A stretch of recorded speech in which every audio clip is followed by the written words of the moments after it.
our nominee, Sheree Lustgarten, to such a distinguished group. My co-nominee, Pat Mazzetti, will give you a brief story of Sheree's life. Thank you. Here's Pat.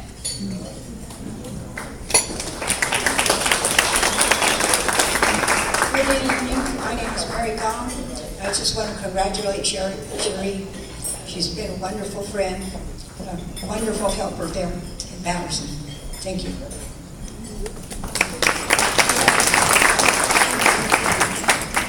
Zora and I are kind of the frick and frack, or the tall and short. You take your pick this evening. Sheree Lustgarten used the power of public service to advocate for those in need in our community, including veterans who require in-home services and domestic violence. Among her activities have been mobilizing seniors, seeking food assistance for our senior Meals Task Force program, which has served over 3,000 meals, which have been extremely healthy program for us. And she has done that 3,000 from donations and volunteer support. So it has not cost the citizens any money with her help. When she moved to Patterson, she began to attend meetings for the City Council and the Planning Commission.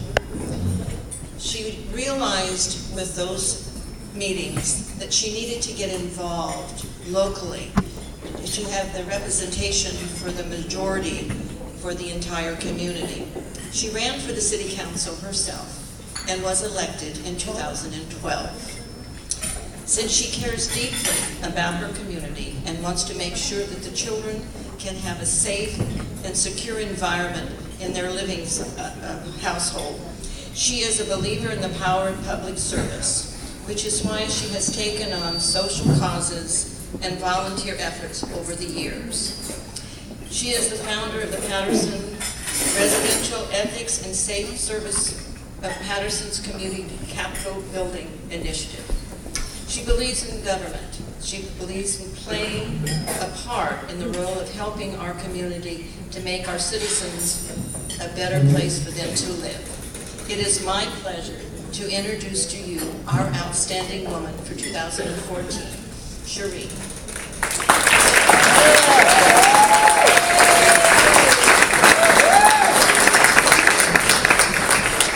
Wow. Thank you, Zora and Pat and Mary.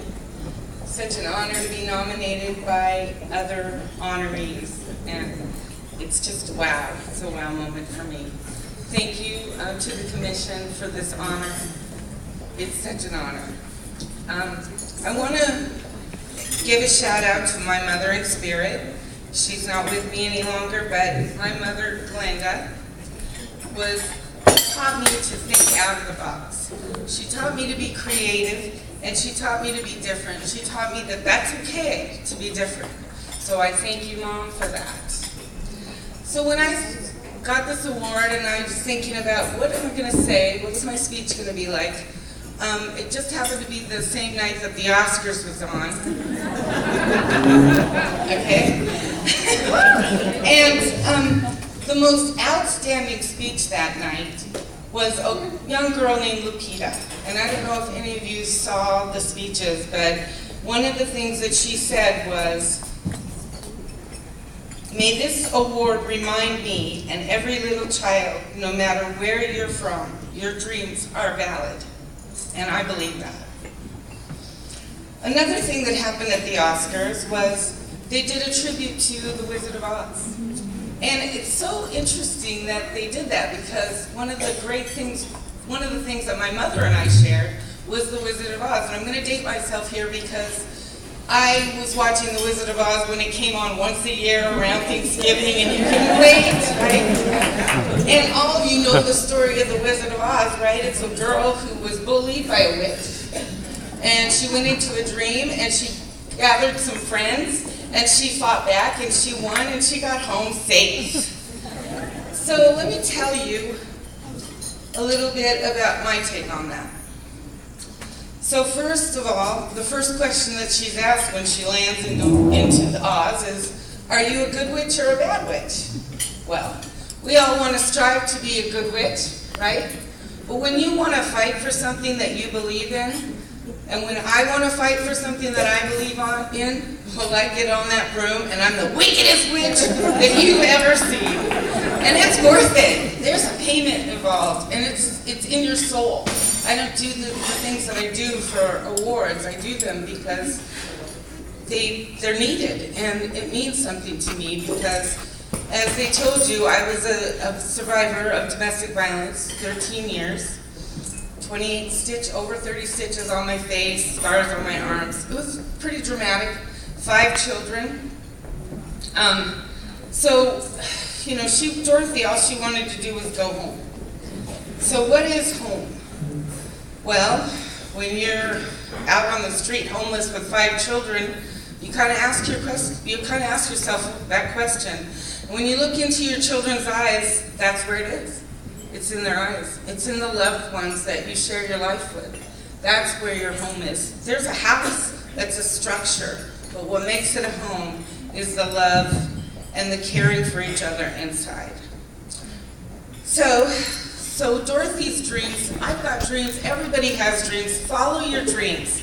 So the take on the story is she had a dream, she needed a brain, she needed a heart, and she needed courage. Well, my friends, look into your hearts, find that courage, and fight.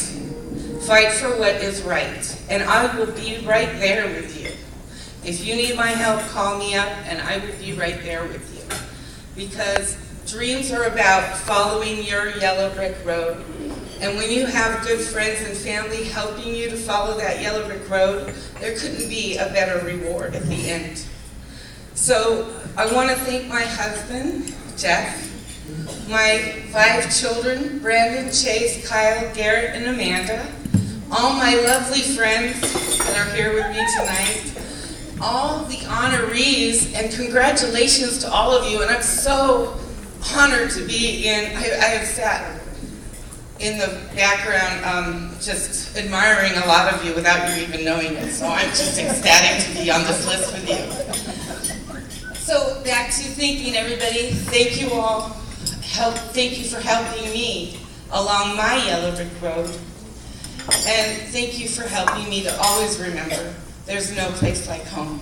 There's no place like Stanislaus. Thank you very much.